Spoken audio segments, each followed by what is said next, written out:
नमस्कार, आप देख रहे हैं अमर उजाला। मैं हूं उत्कर्ष चतुर्वेदी और एक बार फिर आपका स्वागत है हमारे उस हफ्ते के खास शो में जिसका नाम है खबरों के खिलाड़ी।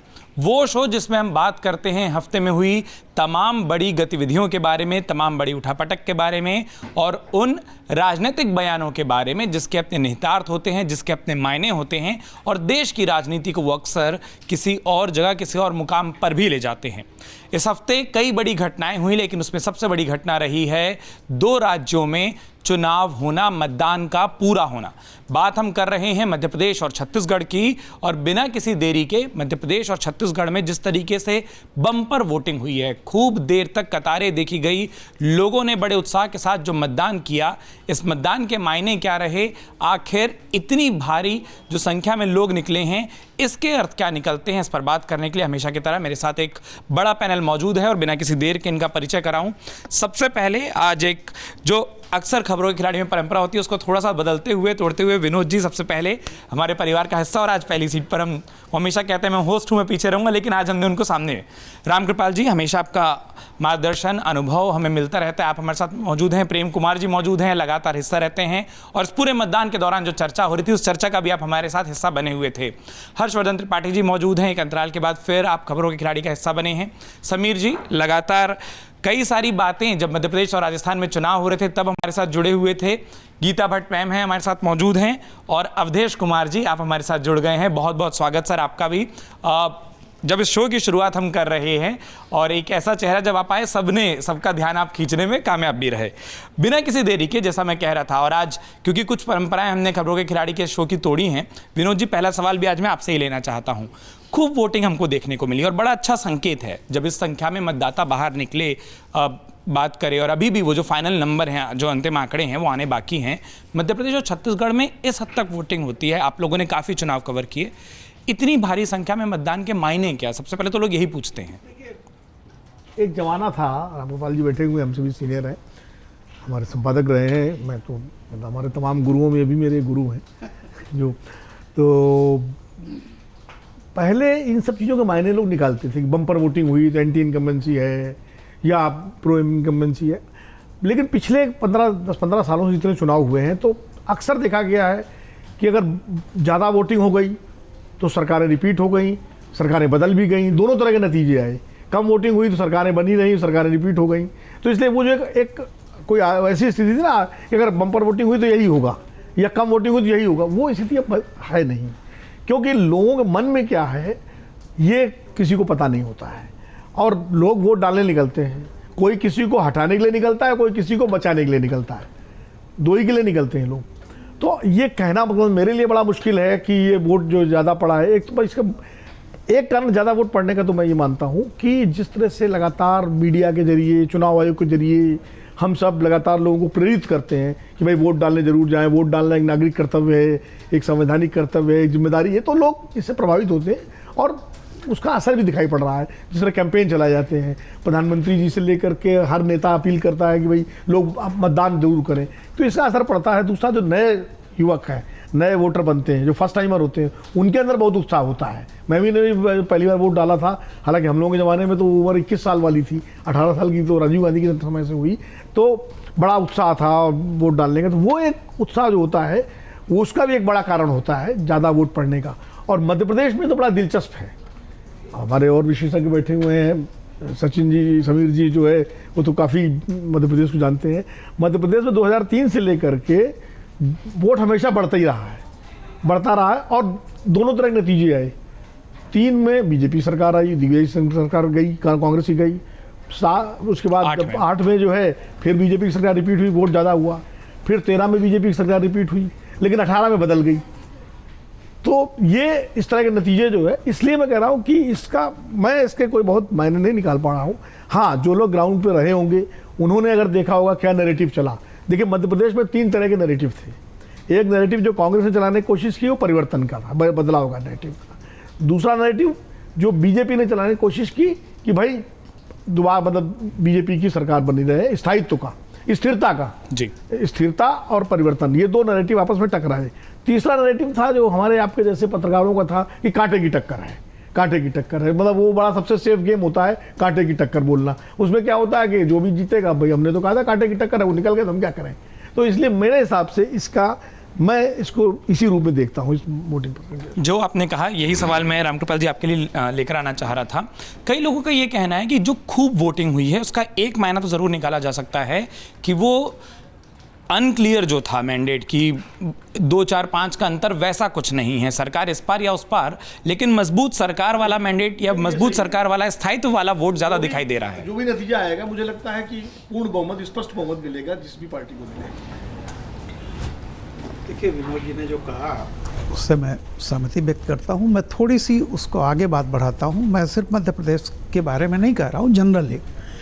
पहली बात तो यूँ समझना चाहिए कि समाज में लगातार परिवर्तन होता रहता है। वो टेक्नोलॉजिकल परिवर्तन हो, सामाजिक परिवर्तन है, जिसको भी आप कह लीजिए, जो भी है ट्रांसफॉर्मेशन, मतलब स्टैटिक नहीं रहता।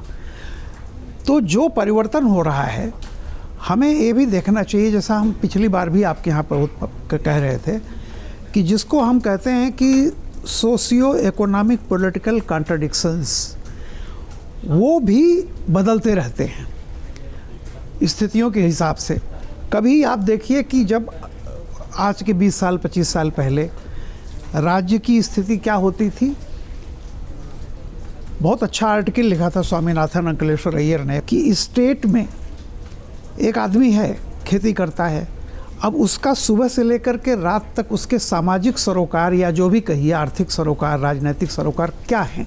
सुबह उठता है, अब उसे खाद चाहिए, खेत में जाना है, मतलब एग्रीकल्चर से रिलेटेड स्टेट सब्जेक्ट। फिर वो लेखपाल, तहसीलदार, ब्यूरोक्रेसी में भी देखिए तो ग्राम प्रधान, लेखपाल, तहसीलदार, डीएम, और उससे ऊपर गया तो यानी स्टेट जो है, स्टेट लखनऊ, तो वो क्या होता था, लखनऊ की तरफ देखता था सिर्फ। कुल मिलाकर के स्टेट सबसे बड़ा बेसिक कॉन्ट्रडिक्शन हुआ करता था। आज की तारीख में जैसा मैंने पहले बताया, वो आदमी उठता है, आप उसके परिवार में गैस आई है तो स्टेट की जगह उसको सेंटर याद आता है, मकान बन गया है सेंटर याद आता है।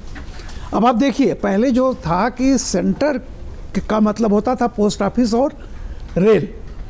आज की तारीख में हर जगह पे आपको तो अब सेंटर और स्टेट दोनों मिक्स हो गए हैं। पिताजी जो हैं वो सुबह वो संस्करण पढ़ते हैं यहीं दिल्ली में अमर उजाला का, कि जो यूपी के ट्रांसफ़र की लिस्ट बताए।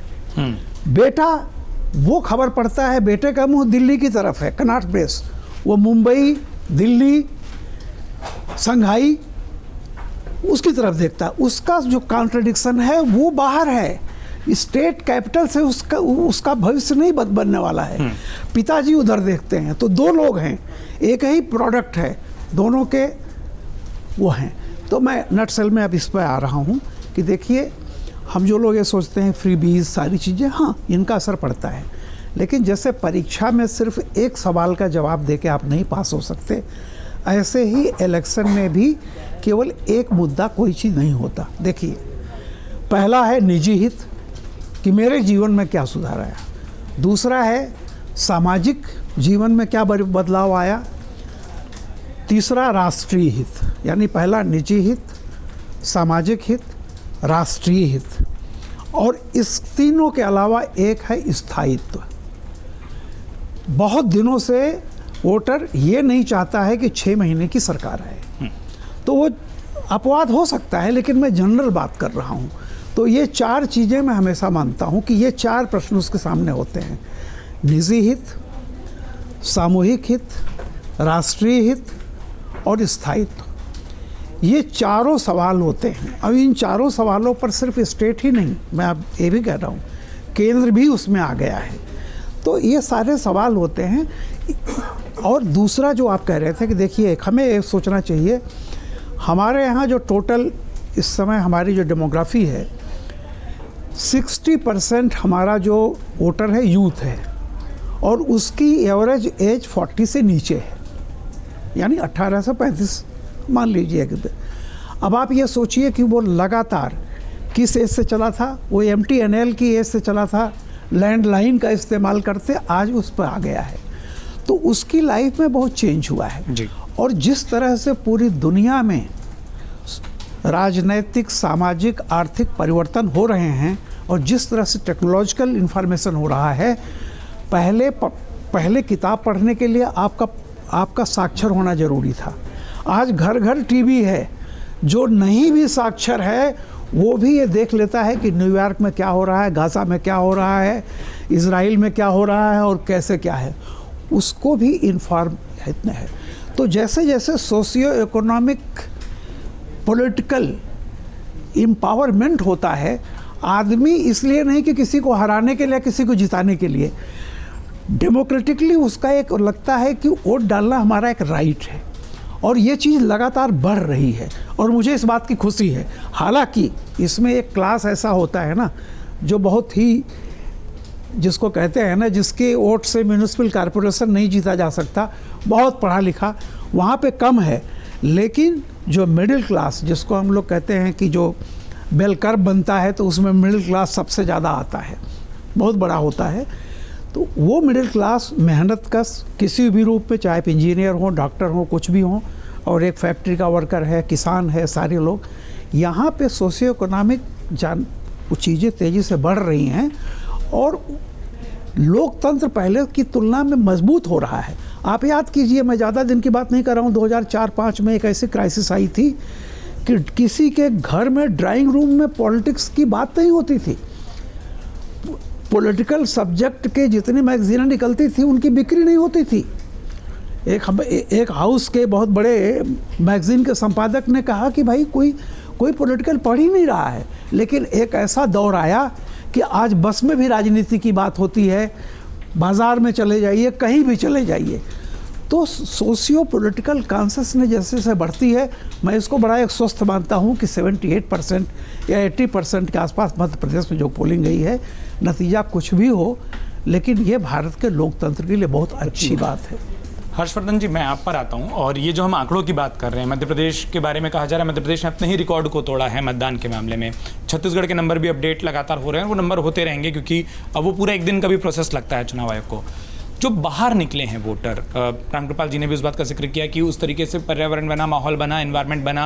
विनोद सर ने भी कहा कि इलेक्शन कमीशन से लेकर तमाम लोग, लेकिन क्या आपको लगता है कि मुद्दों ने प्रभावित भी किया है और मुद्दों पर वोट देने के लिए भी लोग खूब निकले हैं? और अगर हाँ, तो दोनों ही राज्यों की अगर आपको बात करें, कौन से ऐसे मुद्दे रहे जिसके कारण आपको लगता है वोटर बाहर निकला है और वोट जरूर देना चाहा है? देखिए, सबसे पहले तो ये कि चुनाव आयोग को बधाई देनी चाहिए और हाल के दिनों में चुनाव आयोग ने कमाल का काम किया है। और दूसरा, नरेंद्र मोदी को बधाई देनी चाहिए। जितना लोगों को मतदान स्थल तक लाने के लिए संस्था के तौर पर चुनाव आयोग काम करता है, उतना ही नरेंद्र मोदी भी हर दूसरे चौथे ये काम करते रहते हैं और दोनों की अपील काम कर रही है। तो सुखद है कि देश की जनता लोकतंत्र के प्रति जागरूक है। अब जब हम कहते हैं कि हुआ क्या, वोटिंग परसेंटेज बढ़ गया, और एकदम मैं सहमत हूँ विनोद जी से कि अब वो वाला समय नहीं रहा कि आप किसी आधार पर कह दें कि ये हो गया, परसेंटेज ज़्यादा है कम। लेकिन मध्य प्रदेश के संदर्भ में क्या कहा जाता था, सारे जो विश्लेषक थे, लोग थे, हम सब लोग यही चर्चा कहते थे ना, और एक बात खूब अच्छे से चलती थी, पता नहीं किसी ने चला दिया होगा, सब पत्रकार वही बोलने लगे, कॉपी पेस्ट भी पत्रकार खूब करते हैं, मौलिक बड़ा कम रह गए हैं। तो क्या कहते थे, नाराज भाजपा, महाराज भाजपा, शिवराज भाजपा। अब अगर नाराज भाजपा, महाराज भाजपा और शिवराज भाजपा होती तो भारतीय जनता पार्टी का मतदाता तो मतदान स्थल तक नहीं जाता, तो मत प्रतिशत निश्चित तौर पर कम होता। ऐसा तो नहीं हो सकता ना, क्योंकि कहा जाता है बार बार, और भारतीय जनता पार्टी का कैडर तो बैठता है तो कहते हैं वोटिंग परसेंटेज कम हुआ, भाजपा का मतदाता बैठ गया। शहरी सीट पर वोटिंग परसेंटेज कहते हैं कि भाजपा वाला मतदाता है, सो गया। अब इसका सीधा सा मतलब हुआ कि वो जो शिवराज, महाराज और नाराज था, ऐसा कुछ नहीं, भारतीय जनता पार्टी थी। मुद्दे कौन से थे, बहुत साफ दिख रहा था, जिस तरह से लाइन लगी हुई थी। और हर जगह ये हो रहा है, बड़ा अच्छा है कि महिलाएं पुरुषों से आगे निकल रही हैं। अब हालांकि मैं ये नहीं मानता हूं कि कौन आगे कौन पीछे, ये सब कहीं कोई आगे होगा, कहीं कोई पीछे होगा, सब फालतू की बात। हाँ, ये साथ वाला होता है तो ठीक है, आगे पीछे चलता रहेगा। लेकिन अगर मतदान करने आगे निकल रहे हैं, पीछे बैठे तो पीछे थोड़ी नहीं, अरे मतदान में अगर लंबी लाइन महिलाओं की लगी है, इससे सुखद संकेत कुछ नहीं है। इसका मतलब कि जो चीजें घर पर असर डालती हैं, जो चीजें रसोई पर असर डालती हैं, जो चीजें महिलाओं को रोज सुबह से रात तक अपना बच्चा, अपना पति, अपना परिवार, अपना घर, उस पर जो असर डालती है वो मुद्दे हैं। आपने पूछा किन मुद्दों पर वोट पड़ा है, तो वहां मुद्दों पर वोट पड़ा है। अब लाडली बहना योजना उसमें कुछ ज्यादा असर करेगी या दूसरी जो सरकारी योजनाएं हैं वो असर करेंगे, वो तो परिणाम बताएगा। लेकिन निश्चित तौर पर महिलाएं केंद्र में हैं, महिलाएं लीडिंग पोजीशन पर हैं, ड्राइविंग सीट पर हैं, और उनको दिख रहा है कि हमारे घर पर जो मुद्दे असर डाल रहे हैं उन पर हम वोट कर रहे हैं। और शायद यही वजह है कि जो लोग शुरू में, और मैं तो उस वर्ग को खोज रहा हूं कि जो एकदम से कहता है कि कट टू कट हर चुनाव, बड़ा अच्छा विनोद जी ने बताया, हर चुनाव कहे कट टू कट है, अच्छा बड़ा बढ़िया है। अरे भाई, तो आपको काहे को बुलाया गया है? ऊंट किस करोड़ मतलब बैठेगा? पत्रकार के तौर पर विश्लेषक आप गलत हो सकते हैं, ऐसा नहीं, और सही हर बार होना भी नहीं चाहिए, वरना तो भविष्यवक्ता बन जाएगा, दुकान खोल लेगा पत्रकार। पत्रकार का काम है अच्छे से विश्लेषण करना, और मुझे लगता है कि ये जो दिख रहा है मध्य प्रदेश और छत्तीसगढ़ का चुनाव, दोनों ही राज्यों में सरकार रिपीट होने जा रही है। शिवराज सिंह चौहान, भूपेश बघेल दोनों ने ही अपने राज्य की जनता को कम से कम भरोसा दिया है। वहां पर कांग्रेस शुरू हुई और पहले ही खत्म हो गई, यहां भारतीय जनता पार्टी बहुत देर में शुरू हुई। छत्तीसगढ़ में दोनों का फर्क है। ठीक है, प्रेम जी मैं आप पर आता हूं, और इसी सवाल के साथ जो हुआ उसी के कंटिन्यूएशन में कि क्या आपको लग रहा है कि ज़मीन पर जब वोट बढ़ता है, तो जैसा विनोद जी ने कहा ना कि पहले खूब लिखा जाता था और खूब कहा जाता था कि जब वोट खूब बढ़ा है तो सरकार बदलने वाला चुनाव है, लेकिन मध्य प्रदेश के उन्होंने आंकड़े भी बता दिए कि मध्य प्रदेश का इतिहास ऐसा नहीं बताता, वोट बढ़ता रहा लेकिन दोनों तरफ के पक्ष आए हैं, कई राज्यों में हुआ है जी। तो इस वोट बढ़ने से संकेत आप क्या देख रहे हैं, आप क्या मायने निकाल उत्तर रहे हैं? प्रदेश में वोट बढ़ा, योगी जी रिपीट हो गए, और पंजाब में बढ़ा, वहाँ सबसे पहले मैं पकड़ लेता हूँ, आप छीन सकते हैं जब चाहे। नहीं, देखिए, सबसे पहले जैसे हर्षवर्धन जी ने बात की शुरुआत की चुनाव आयोग को बधाई देने और प्रधानमंत्री जी को, मैं भी यहीं से बात शुरुआत करना चाहता हूँ, लेकिन एक बड़ी चिंता के साथ कि आज़ादी के 75 साल के बाद भी आज हमारा चुनाव आयोग 100% मतदाताओं को इनरोल करने में नाकाम रहा है। 118 करोड़ लोग एलिजिबल वोटर्स है चुनाव आयोग के मुताबिक, और सिर्फ 94 करोड़ एनरोल्ड हैं। तो ये जो 6 और 18 24 करोड़ का डिफरेंस है, इतने में तो केंद्र में सरकार बन जा रही है 23 करोड़ में। तो इतने वोटर्स अगर हमारे इनरोलमेंट से दूर हैं तो चुनाव आयोग कतई बधाई का पात्र नहीं है। वो चिंता का विषय है कि आप आज़ादी के इतने साल बाद भी इनरोलमेंट से मतदाताओं को आपने दूर रखा है। कमी क्या है, दिक्कत क्या है? आपके पास तो सब कुछ है, इनरोल क्यों नहीं करते सारे मतदाताओं को? ये बड़ा सवाल मैं रखते हुए अपनी बात शुरू करता हूँ। दूसरी बात यह है कि परसेंटेज ऑफ वोटिंग का जो कैरेक्टर दिखता है, परसेंटेज ऑफ वोटिंग आमतौर पर जो परसेप्शन रहा है बढ़ने से सत्ता बदलना, घटने से बने रहना, ये परसेप्शन टूटा है।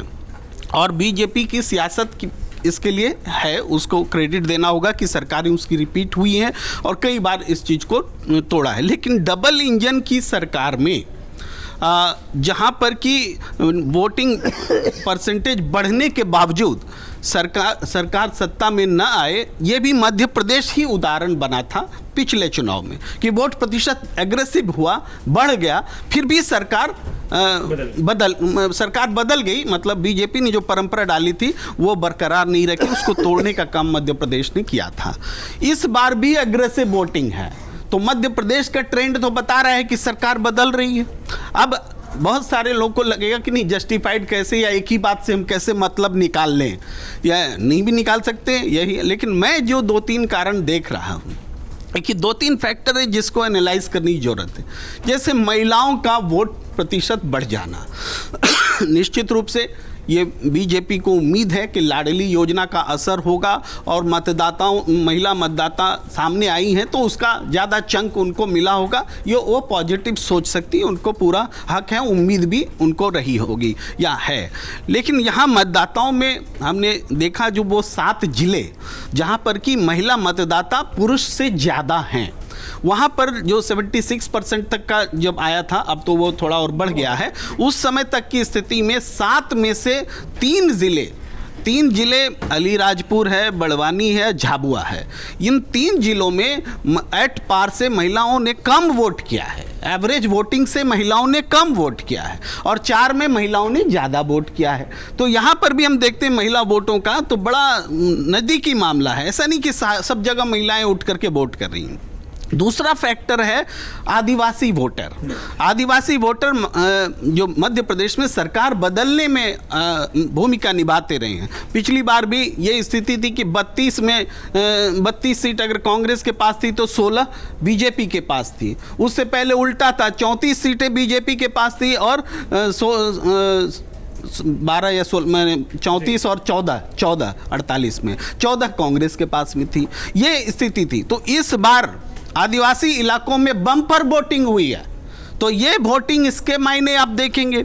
और ये आदिवासी वोटर्स का सेंटिमेंट, मेरा यकीन है कि कांग्रेस ने जो एग्रेसिव प्रचार किया, जो आदिवासियों के सम्मान का सवाल उठाया, पेशाब करने वाला सवाल उठाया, दूसरी तमाम बातें उठाई और वनवासी का सवाल उठाया, और इस दौरान आदिवासी बीजेपी से नाराज भी दिखे हैं बीते चुनावों में। तो ये वोट कांग्रेस को फेवर करता दिख रहा है। ये 2 फैक्टर। तीसरा फैक्टर है चंबल और ग्वालियर संभाग। ये अपने आप में कि यहाँ जिसको ज़्यादा सीटें मिलती हैं वो उसी की सरकार बनती है, और इस बार ज्योतिरादित्य सिंधिया फैक्टर हैं।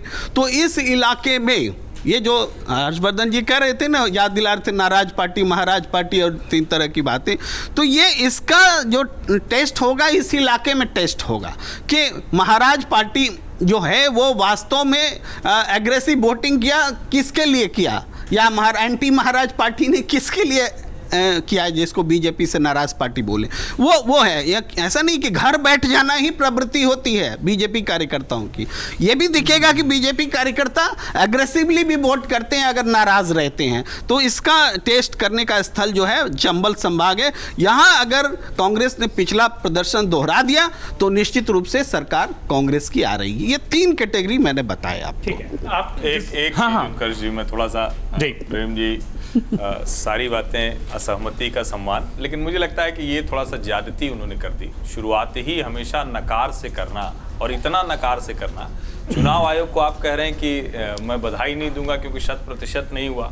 अब जो लोग भी जानते हैं चुनाव आयोग की प्रक्रिया को जानते हैं, इतना एनरोलमेंट नहीं, आपने यही कहा कि एनरोलमेंट 100% नहीं करा पाए। हाँ, उन्होंने कहा एनरोलमेंट सारे नहीं हुए हैं। मैं वही कह रहा हूँ, मैं उसी की बात कह रहा हूँ। चुनाव आयोग ने जितने सुधार करने थे, अब साल में 4 बार आप एनरोलमेंट करा सकते हैं, बाकायदा उसके लिए हर जगह कैंप लगते हैं, और कितने समय से किस तरह से वो बढ़ा, मुझे लगता है कि ये पब्लिक को ही तय करना पड़ेगा। अब इसमें कोई संदेह नहीं, कहने से नहीं, राजनीति थोड़ी नहीं कर रहे, पब्लिक जिम्मेदारी है कह के वोट ले लेंगे। अरे भैया, कहीं तो पत्रकार की तरह व्यवहार कीजिए, नेता नहीं है आप, थोड़ा गंभीरता से तथ्यों से बात कीजिए। वोट मिले न मिले, हमारा नंबर मिलेंगे हमारे प्रोग्राम को।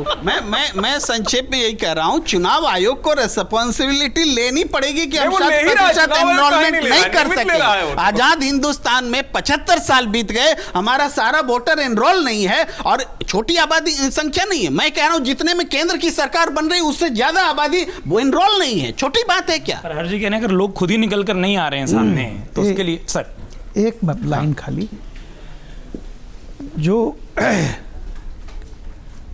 हमारे मित्र कह रहे हैं इनकी इच्छा बहुत अच्छी है, लेकिन हमें ये सोचना चाहिए कि हम एक लोकतांत्रिक व्यवस्था में जीते हैं जहां हमारे कुछ फंडामेंटल राइट्स हैं। ये कम्युनिस्ट रिजीम नहीं है जहां पकड़ के ले जा करके कि नहीं तुझे वोटर बनना ही है, ऐसा कुछ नहीं है। और पे कट्टा लगा के नहीं होगा। देखिए ये हमारा नहीं कुछ नहीं, आधार कार्ड जबरदस्ती दे देते, नहीं वोटिंग जबरदस्ती नहीं। बताइए मुझे कहीं एक ऐसा कोई केस बताइए जहां पुलिस ने पकड़ के किसी का आधार कार्ड बनवाया है क्या इस देश में? मुझे एक उदाहरण बता दीजिए। अरे कुछ तो जब हम एक मिनट मैं ये बोल रहा हूँ कि ये बहस ना, हाँ एक मिनट बोले दीजिए। फिर यही होता है, पीछे 3 बच्चे। देखिए मैं बताऊं, ये मेरा फंडामेंटल राइट है।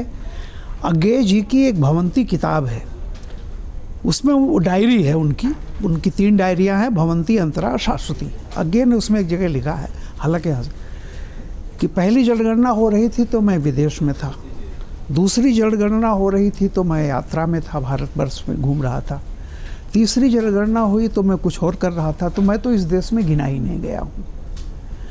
मैं एक बात कह रहा हूँ, सवाल इस बात का है कि मेरी मौलिक अधिकार, मुझे इस देश का वोटर बनना है नहीं बनना है, मैं आधार कार्ड लेता हूँ नहीं लेता हूँ। ममता बनर्जी ने कह दिया कि मैं टेलीफोन नंबर के लिए आधार कार्ड नहीं जमा करूँगी। आप ये भी देखिए ना, ये व्यक्ति का मौलिक अधिकार है, ये कोई वो नहीं, एनिमल फॉर्म नहीं है कम्युनिस्टों की तरह कि चल करके आप बना दीजिए। ठीक तो है, कम से ठीक कम है, कुछ चीज़ों में हाँ, हम अच्छा ठीक है, इसको एक कुछ मिनट खत्म चीज़ों में करें क्योंकि हमें अभी 3 कमेंट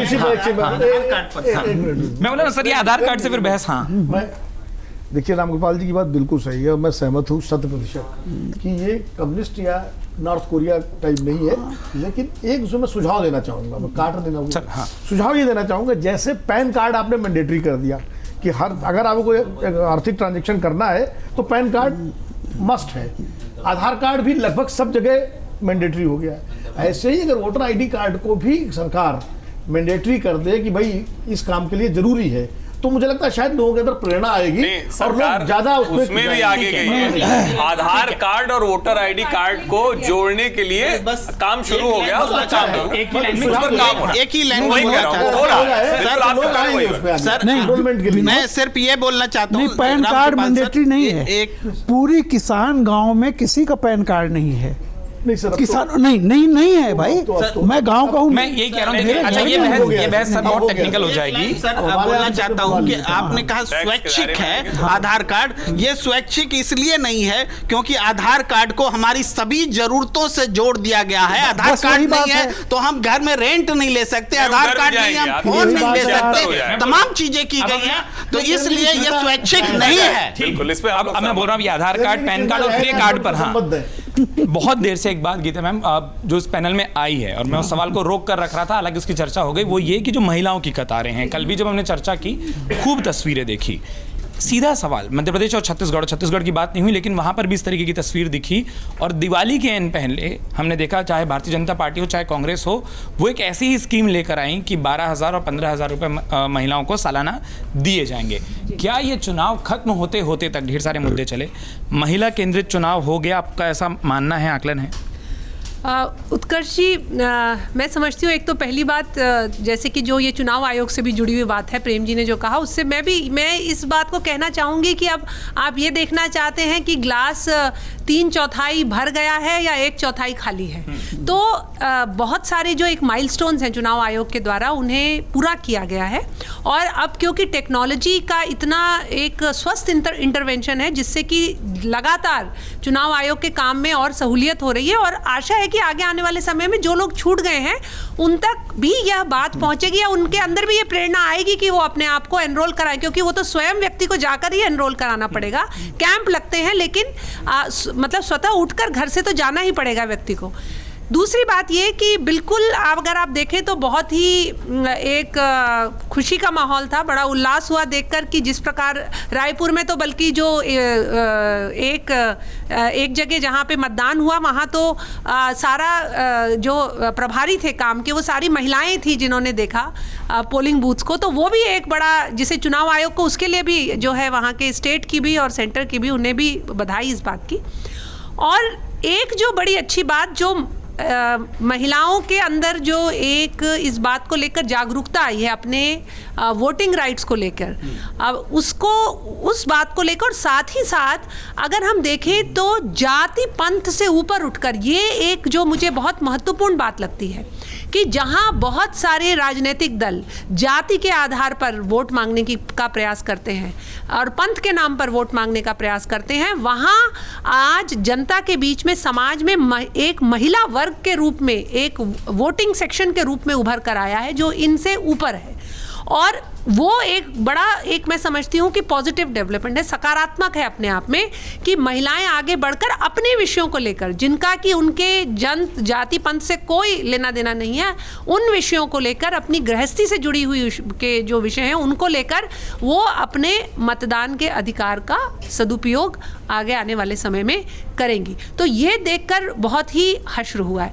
और साथ ही साथ अगर आप, ये भी एक बात मैं कहना चाहूँगी, बहुत सारे जो सरकारों ने, क्योंकि जो आपने बात, दो विषय रहते हैं। एक विषय होता है कि आपने अपने घोषणा पत्र में, मतलब चुनाव से पहले अपनी घोषणाएं कर दी, हम इतना देंगे, 1000 देंगे, ये देंगे। दूसरी बात होती है कि आपने अपने बजट का जब आवंटन किया, वहाँ बजटरी एलोकेशन में, उस आवंटन में आपने ऐसे जो आपकी जन कल्याणकारी महिलाओं के लिए जो योजनाएं हैं, उनको आपने अपना आवंटन में उनको एक जो है जगह दी, और उसके आधार पर उन योजनाओं को सफल रूप से जमीन पर उतारा। और उसमें मैं कहती हूँ कि मध्य प्रदेश में जो लाडली बहना है और लाडली लक्ष्मी भी अभी शुरू किया गया है वहाँ पे, तो ये योजनाएं हैं, इनका एक बड़ा सकारात्मक प्रभाव महिलाओं के बीच में, क्योंकि उन्होंने उन्हें लाभ मिला है। साथ ही उज्ज्वला योजना वगैरह ये हमने देखा ही। और ये फिर मैं कहना चाहूँगी कि जो इससे पहले 2019 के चुनाव में जैसे कि उज्ज्वल ये आपके इज्जत घर को जो बने, जो है शौचालय बनाने का जो प्रधानमंत्री जी ने जो आह्वान शुरू किया था, उसका एक सकारात्मक, बहुत ही सकारात्मक एक जो है भूमिका उसकी रही, जिस प्रकार से मतदान 2019 के चुनाव में और महिलाओं ने जिस प्रकार से उस समय वोट दिया। तो ये योजनाएं जो कि जमीनी रूप पर महिलाओं के लिए लागू हो चुकी हैं, क्योंकि ये भी ध्यान रहे कि जब बीच में जो कमलनाथ जी की सरकार जब आई थी 15 महीने के लिए, तो उस समय उन्होंने कुछ जो योजनाएं जैसे मुख्यमंत्री कन्या विवाह योजना थी उसको बंद कर दिया था, और ऐसे ही जो वहाँ के आदिवासी समाज हैं उनमें जो गरीब महिलाओं के लिए जो कुछ तरह स्कॉलरशिप्स वगैरह होती थी उन्हें भी बंद कर दिया गया था। तो इन सब का भी प्रभाव एक तरह से जनता के बीच में जाता है। और एक जो महत्वपूर्ण बात जिसे कि पहले भी कहा गया है, टेक्नोलॉजी का जो एक इंटरवेंशन है वो बहुत ही महत्वपूर्ण है, क्योंकि आज जो व्यक्ति जो पढ़ा लिखा नहीं है वो भी आज टेक्नोलॉजी के माध्यम से, सोशल मीडिया के माध्यम से उसके पास बहुत सारी जानकारी पहुंच रही है, और वो पूर्ण रूप से वो सचेत है, उसे पता है कि क्या हो रहा है। तो अब ये कहना जो दिल्ली में बैठा है या जो भोपाल में जो व्यक्ति बैठा है या छपरा में बैठा, कहीं भी बैठा है, उसके पास एक समान जानकारी आज की तारीख में है। ठीक है, जिस और बार बार इशारा हो रहा है समीर जी, ये सवाल मैं आपके पास लेकर आना चाह रहा हूँ, क्योंकि हर्ष जी ने भी उस बात का जिक्र किया, गीता मैम ने भी किया कि महिलाएं मुद्दों पर, अपने मुद्दों पर, खुद से जुड़े मुद्दों पर वोट डालने आ रही हैं। जैसे उन्होंने कहा था, एक शब्द किया कि जिससे घर चलता है, जिससे परिवार चलता है, और उनसे जुड़े लोग। क्या हम ये कहें, और कई चुनावों में हमने देखा, लोग कहते थे सोशल इक्वेशन बन जाएगा तो सरकार बन जाएगी, लोग कहते थे ये वर्ग जुड़ जाएगा तो सरकार बन जाएगी। मध्य प्रदेश और छत्तीसगढ़ की वो कतारें देखकर मतदान की, कह सकते हैं कि ऐसा चुनाव होगा जहां महिलाएं शायद सरकार बनाने भी जा रही हैं।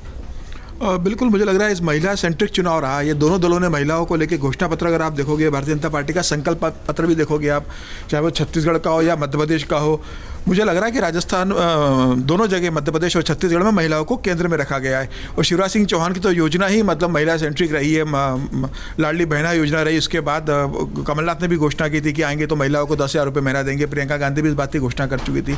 लेकिन मुझे ऐसा लग रहा था इस चुनाव में कि चुनाव शुरुआत के पहले कि जिस हिसाब से महिलाओं को महिला आरक्षण बिल लेकर आया और लगातार महिलाओं को फोकस में किया जा रहा है, तो मुझे लग रहा है कि महिलाओं का पार्टिसिपेशन, मतलब प्रतिनिधित्व उनका ज़्यादा रहेगा। टिकट डिस्ट्रीब्यूशन में महिलाओं को इस बार ज़्यादा सीटें मिल सकती है मध्य प्रदेश के अंदर। लेकिन मुझे लग रहा है कि उस हिसाब से भारतीय जनता पार्टी कहीं थोड़ी चूकी है। ऐसा नहीं कि 230 सीटों में भारतीय जनता पार्टी 35 या 40 सीटें महिलाओं को नहीं दे सकती। 40 सीटें तो मैं ऐसी व्यक्तिगत जानता हूँ जहाँ बहुत अच्छी महिला उम्मीदवार थी जो जीत सकती थी। उस हिसाब से मुझे लग रहा है भारतीय जनता पार्टी को थोड़ा एक इम्प्रूव करना चाहिए था इस बार। अब अगले चुनाव में जरूर मुझे करेंगे, मुझे उसका भरोसा है। लेकिन वोटिंग सिर्फ महिलाओं के बेस पर कोई सरकार बना ले या बिगाड़ ले, यह संभव नहीं होगा, क्योंकि वोटिंग दोनों तरफ से पड़ेंगे। कोई सरकार के पक्ष में भी किसी कारण से वोटिंग करेगा और कोई सरकार के नाराज़ भी होगा अगर किसी कारण से, तो वोटिंग उसके अगेंस्ट भी जा सकती है। मुझे लग रहा है मध्य प्रदेश में खासतौर से इस बार क्षेत्रवार वोटिंग जो हुई है बहुत अलग अलग तरीके से हुई है। अब रिमोट एरियाज़ में अगर देखोगे तो वोटिंग का परसेंटेज बहुत अच्छा रहा है, 80 के ऊपर निकल गया, 82-83 पे चला गया है। अर्बन एरियाज़ में वोटिंग पे काफ़ी कम वोटिंग हुई है। अब नरेंद्र सिंह की अगर आप मतलब क्षेत्र देखोगे तो वहाँ 60-62% पे वोटिंग हुआ है। कुछ ऐसे एरियाज है जहाँ ग्वालियर में जहाँ पे 50, 55, 58% है, जो बाद में जाके 58 और 60% पर जाके टच हुआ है। विंध्य में वोटिंग काफ़ी बड़ी हुई है, लेकिन विंध्य के अंदर सबसे बड़ी समस्या है कि वहाँ रिवोल्ट बागी बहुत खड़े हुए। तो क्या वहाँ बढ़ा हुआ वोट प्रतिशत जो है वो बागियों के फेवर में जाएगा या कांग्रेस के फेवर में जाएगा या भारतीय जनता पार्टी के फेवर में जाएगा? कल मैं कुछ क्षेत्र में लोगों से बात कर रहा था, जैसे पत्रकार भी थे, कुछ विधायक, पूर्व विधायक भी थे, कुछ सीनियर लीडर्स भी थे, कुछ संघ के पदाधिकारी भी थे। सब लोगों से मैंने बात की तो जो एक बात देखने में आ रही है, और खासतौर से कि आदिवासी एरिया जो है 47 सीटें जो आदिवासी है उसके अंदर एक अच्छी वोटिंग हुई है बहुत। और भारतीय जनता पार्टी आदिवासी एरियाओं के लेके बहुत ज़्यादा कॉन्फिडेंट है कि इस बार उनका बेहतर प्रदर्शन जो होने वाला है वो आदिवासी की जो 47 सीटें हैं उसमें बड़ा वोट भारतीय जनता पार्टी को पड़ रहा है और ज़्यादा सीटें जा रही है। मुझे लग रहा है इसमें एक बड़ा कारण एक दिन पहले प्रधानमंत्री मोदी का बिरसा मुंडा के लिए जाकर जो घोषणाएं की उसका रहा होगा, और आदिवासी को लेकर बाद में शिवराज सिंह चौहान ने भी कई नई घोषणाएं की, प्रधानमंत्री की लगातार घोषणाएं रही, तो उसकी एक बड़ी भूमिका हो सकती है। तो इस बार और वोटिंग में इस बार ऐसा रहा है कि सबके अपने अपने अलग रहे, युवाओं का अलग रहा रहा कि रोजगार को लेकर रहा होगा, महिलाओं को रहा होगा कि गैस सिलेंडर सस्ता मिलेगा, सुरक्षा को लेकर रहा होगा, दूसरी जो योजनाएं शुरू की उसको लेकर रहा होगा, बुजुर्गों का अलग रहा होगा। लेकिन इस बार वोटिंग परसेंटेज अगर आप 2018 से तुलना करोगे तो बहुत ज़्यादा फर्क नहीं आ रहा। बड़ा है वोटिंग परसेंटेज, इसमें कोई दो राय नहीं है, लेकिन इस बार कोई बहुत बड़ी लहर भी नहीं थी। न सरकार के पक्ष में किसी बात को लेकर लहर थी, न सरकार के विरोध में किसी बात को लेकर लहर थी। मुझे लग रहा है इस बार ग्वालियर चंबल संभाग के अंदर एक जो वोटिंग हुआ है, ग्वालियर चंबल संभाग के परिणाम जरूर इस बार थोड़ा आश्चर्यचकित करने वाले होंगे। इस बार वहाँ उद्यम भी बहुत हुआ। ये पहली बार हुआ है कि जिला प्रशासन ने और चुनाव आयोग ने 6 प्रत्याशियों को थाने में बिठा लिया था। मतलब 36 सीटें आती जिसमें से 6 प्रत्याशी को थाने में बिठा लिया था। मतलब ग्वालियर चंबल उसमें भाजपा की प्रत्याशी शामिल रहे। तो मुझे लग रहा है कि इस बार ग्वालियर चंबल संभाग, क्योंकि सिंधिया बीजेपी में आ चुके हैं, वहाँ पर कांग्रेस ने भी काफ़ी मेहनत की है, बसपा का भी वहाँ प्रभाव है, आम आदमी पार्टी ने इस बार वहाँ ठीक ठाक मतलब उम्मीदवार खड़े किए हैं। तो मुझे लग रहा है ग्वालियर चंबल संभाग एक बड़ी भूमिका मतलब निभाने वाला है वहाँ पर। वहाँ का वोटिंग ट्रेंड भी ये बता रहा है कि वहाँ अच्छी वोटिंग एरियाज़ के अंदर भी है। विंध्य भी एक बड़ी भूमिका निभाया हुआ है। जबलपुर जैसा क्षेत्र जो है महाकौशल का, वहाँ मुझे लग रहा है कि जो वोटिंग हुआ पिछली बार की तुलना के जैसी रही, तो वहाँ कोई बड़ा मामला नहीं रहा। तो वोटिंग के आधार पर तो ये जज करना बहुत मुश्किल है। लेकिन मुझे ऐसा लग रहा है कि ओवरऑल जो फीडबैक आ रहा है और जो ओवरऑल में जो देखा है राजनीति को, मुझे लग रहा है भारतीय जनता पार्टी कंफर्टेबली वहाँ सरकार बना लेगी। ठीक है अवधेश जी, एक वर्ग जिसकी मैं बात करना चाहता जो अभी तक हल्का सा जिक्र आया, और छत्तीसगढ़ मध्य प्रदेश दोनों के संदर्भ में आदिवासी वर्ग, और पिछली बार मध्य प्रदेश में तो हमने देखा था और छत्तीसगढ़ में भी सरकारों को बनाने में इस एरिया में जो वोटिंग हुई थी उसका काफ़ी योगदान रहा। इस बार भी चाहे छत्तीसगढ़ की बात हो, मध्य प्रदेश की खूब वोटिंग उन जिलों में हुई है जहाँ आदिवासी बहुलता है। इस बम्पर वोटिंग के मायने और जो आपका अनुमान है, जो आपका आकलन है, ये किस ओर वोटिंग जाती दिखाई दे रही है? देखिए, जो सामान्य मुद्दे होते हैं जिसकी चर्चा हम लोगों ने की है वो तो चुनाव में रहते ही है। लोगों की अपनी आवश्यकता की पूर्ति कहाँ हो रही है, उनका घर ठीक है कि नहीं, कानून व्यवस्था क्या है, रोजगार है, वो सब रहता है। लेकिन कुछ ऐसे मुद्दे होते हैं जो चुनाव की प्रवृत्तियाँ स्थापित करते हैं। वो ध्यान देने का है कि मध्य प्रदेश और छत्तीसगढ़ की दोनों प्रमुख पार्टियों ने किनको सबसे ऊपर लाने की कोशिश की है। ये जो वोटिंग है, जैसे समीर जी ने कहा, महिलाओं की जो हम चर्चा कर रहे हैं, क्या भारतीय जनता पार्टी ने चुनाव के पहले संसद का विशेष सत्र बुलाकर अगर नारी सम्मान बंधन विधेयक कानून बना दिया और उसको हर जिले में उसके लिए कार्यकर्ता गए, महिलाओं के बीच में इतनी बैठकें हुई है, इतने कार्यक्रम हुए हैं, उसके गोष्ठी सेमिनार हुए हैं, मीडिया में प्रेस कॉन्फ्रेंस हुए हैं कि महिलाओं को हमने सम्मान दिया है, तो उसका एक मनोवैज्ञानिक असर पड़ता है ना, वो एक माहौल का कारण होता है। दूसरा, नरेंद्र मोदी जी ने जो पहला कार्यक्रम शुरू किया था, आपको ध्यान होगा, जिस गांव में वो गए थे, खाट पर लोग बैठे हुए थे और उसकी विशेष रूप से उसकी लाइव जो है पूरे देश ने देखा था कि आदिवासियों के बीच किस प्रकार से कार्यक्रम हुए हैं, वो गांव कैसे विकसित है, महिलाएं वहां की कैसे विकसित हैं, और सारी बातें की। और उसके साथ साथ भारतीय जनता पार्टी ने देश भर के आदिवासियों के बीच जो ये संदेश देने की कोशिश की है कि नाम सभी लेते थे, लेकिन आदिवासियों के जो गौरव पुरुष रहे हैं, पुरुष का मतलब केवल यहाँ पुरुष से नहीं है, जो गौरव व्यक्तित्व रहे हैं, उनको इस देश में सबसे ज़्यादा सम्मान, उनको नाम इतिहास में उनका लाना, उनका जन्म दिवस मनाना, ये काम किसने किया है? तो क्या होता है कि वो एक गौरव का बोध लोगों के अंदर कराता है। वो कोशिश भारतीय जनता पार्टी ने इस बार की है और उसका भी एक संदेश गया होगा। जो तीसरा, जो सबसे बड़ा ट्रेंड जो कांग्रेस ने कोशिश की कि भाजपा को हिंदुत्व के पायदान पर हम मात दें, इसको हम लोग ध्यान, भाजपा के सारे नेता अपने को हिंदुत्व का पुरोधा जगह जगह साबित करते रहे, मंदिरों में जाते रहे। कमलनाथ जी जो एक बाबा की कथा करा रहे थे, उनसे पूछा गया कि ये बाबा तो हिंदू राष्ट्र कहते हैं, तो उन्होंने कहा, अरे हिंदू राष्ट्र है तो इसको बोलने की क्या जरूरत है? भारतीय जनता पार्टी का कोई नेता खड़ा होकर भारत को हिंदू राष्ट्र कहने का, जो बड़ा नेता है, माइक पर नहीं करेगा। अगर कमलनाथ जी कह रहे हैं कि भारत हिंदू राष्ट्र है तो इसको बोलने की क्या जरूरत है? तो अगर जनता के मतदाताओं के अंदर हिंदुत्व का भाव नहीं हो तो कांग्रेस इस रूप में, केंद्रीय नेतृत्व, स्थानीय नेतृत्व स्वयं को हिंदुत्व का बड़ी बड़ी ओम लगा हुआ गमछा ओढ़ना, पूरा तिलक लगाकर फोटो खिंचवाना, अलग अलग यज्ञों में जाना, कथा कथाएं करवाना और ये कहना अरे राम मंदिर क्या है, मैं तो श्रीलंका में सीता जी का मंदिर बनाने वाला हूं अपने देश के बाहर, पिछली बार ही हमने बनवा दिया होता, हमारी तो सरकार चली गई। तो ये जो बनाने की कोशिश हुई, भूपेश बघेल ने तो कौशल्या जी का हमारा मंदिर है, श्राद्ध करने के लिए पैसा, पितृ श्राद्ध करने के लिए पैसे, ये हम मंदिरों के उद्धार के लिए, तो ये सारा जो माहौल बनाने की कोशिश की है, आप सोचते हैं कि बगैर हिंदुत्व के इस व्यापक जो आयाम दे उसका असर नहीं पड़ा होगा? तो नेता, कार्यकर्ताओं को, समर्थकों को, विरोधियों को, सबको जो है ये आइडियोलॉजी जो है ये बाकी आम मुद्दों से कई बार कुछ प्रतिशत भारी पड़ा है। ठीक है।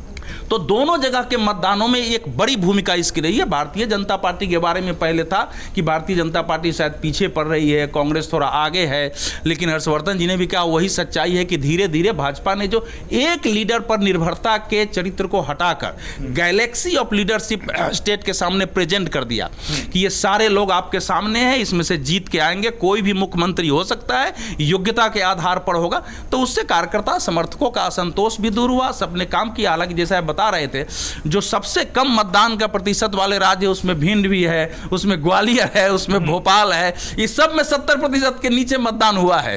तो अब वो देखना है कि परिणाम क्या है, लेकिन ओवरऑल ये दिखाई दे रहा है कि दोनों क्षेत्र के मतदाता हाँ एक बड़ी संख्या में बाहर आए हैं। जो भारतीय जनता पार्टी को हर हाल में हराना चाहते हैं वो भी खुल के निकाल के आए हैं, लेकिन उसी की प्रतिक्रिया में जो भारतीय जनता पार्टी को हर हाल में जिताना चाहते थे और उनको लगा कि भैया कर्नाटक और हिमाचल में शायद हमारे कारण हार गई है, वो भी उसी रूप में निकल के आए हैं और सारे मुद्दे वहाँ रहे हैं। आप भूल रहे हैं कि भोपाल में एक हिंदू युवक को कुत्ता बना करके जो कर दिया था, जो सारे अखबारों में आया था, उसके बाद जो शिवराज सिंह चौहान ने जो एक्ट लिया, बुलडोजर चाहिए, सबके क्या असर चुनाव में नहीं हुए होंगे? ये सब के असर है, यूनिफॉर्म सिविल कोड के असर हुए हैं, G20 में जो कुछ हुआ है उसके असर हुए हैं।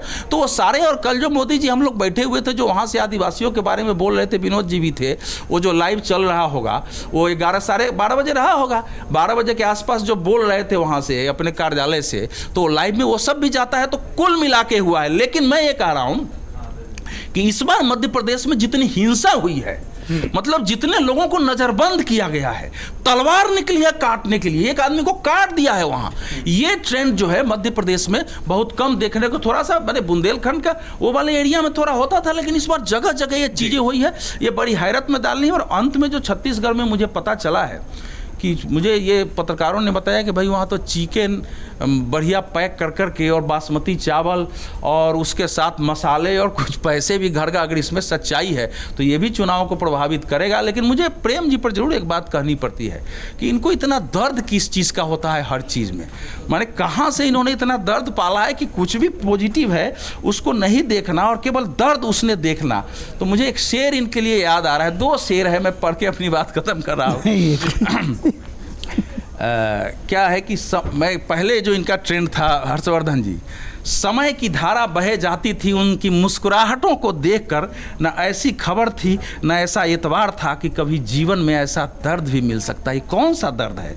लेकिन अंतिम जो इनके बारे में मुझे कहना है आपके लिए जरा, प्रेम जी, तेरे लिए पूरी कायनात है, तू किन किन को अपना खुदा बना बैठा, तू ही तेरी हस्ती है, तू ही तेरी बस्ती है, खामखा अपनी हस्ती मिटा बैठा, वक्त है वापस लौट चल घर अपने, तू दुश्मनों को दोस्त बना बैठा। इसे जरा बाहर निकल। प्रेम जी के लिए एक शेर आ गया। विनोद जी आप जोड़ना चाह रहे हैं उसके बाद, क्योंकि इस चर्चा के बाद एक दूसरी चर्चा पर भी जाना है, पर आप जो बात जोड़ना चाह रहे थे। नहीं, मैं तो जो चूंकि शेर शायरी का उन्होंने अवधेश जी ने छेड़ दिया है, तो दर्द पे ही 2 बात कहना चाह रहा हूँ। ये पंकज उधास से बड़ी मशहूर गजल है, दर्द की बारिश ही सही मध्यम जरा आहिस्ता चल। तो आहिस्ता आहिस्ता ही चलना चाहिए। अवधेश जी भी कई बार छलांगे लगाने लगते हैं, तो इसलिए जो है। दूसरा ये है, गोरख पांडे की एक लाइन है कि तेरी आंखें हैं दर्द का बहता हुआ समंदर, जितनी जल्दी हो सके इस दुनिया को बदल डालो। और मुझे लगता है कि अगर इस चर्चा को विराम देना हो तो इस लाइन के साथ इससे सबसे बढ़िया कुछ नहीं हो सकता, क्योंकि एक दूसरे विषय को मुझे आप लोगों के बीच में रखना है। ये जो एक विराम वाली बात है, इस विराम के साथ ही इस चर्चा को यहाँ पर विराम देते हैं। मतदान पूरा हुआ है, अंतिम आंकड़े आने बाकी हैं और आंकड़ों में लगातार जो तब्दीली है, जो अपडेट है वो हो रहा है। लेकिन जैसे ही अंतिम आंकड़े चाहे मध्य प्रदेश हो चाहे छत्तीसगढ़ वो आएंगे, अमर उजाला पर हम उनको सबसे पहले आपके बीच में रखने की कोशिश करेंगे। साथ ही इस मतदान के मायने क्या रहे, इस बम्पर वोटिंग के मायने क्या रहे, आपने सब कुछ सुना। अगर आप इन बातों से सहमत हो या असहमत भी हों तो कमेंट बॉक्स पर लिखकर अपनी राय ज़रूर बताइए, क्योंकि हम लोकतंत्र के महापर्व की बात करें तो एक लोकतांत्रिक हक आपका भी है कि आप इस राय पर सहमति असहमति जताएं, और साथ ही साथ अमर उजाला को सब्सक्राइब करना मत भूलें। अगर आपको हमारा ये वीडियो पसंद आया हो तो हमारे चैनल जीवांजलि को सब्सक्राइब करें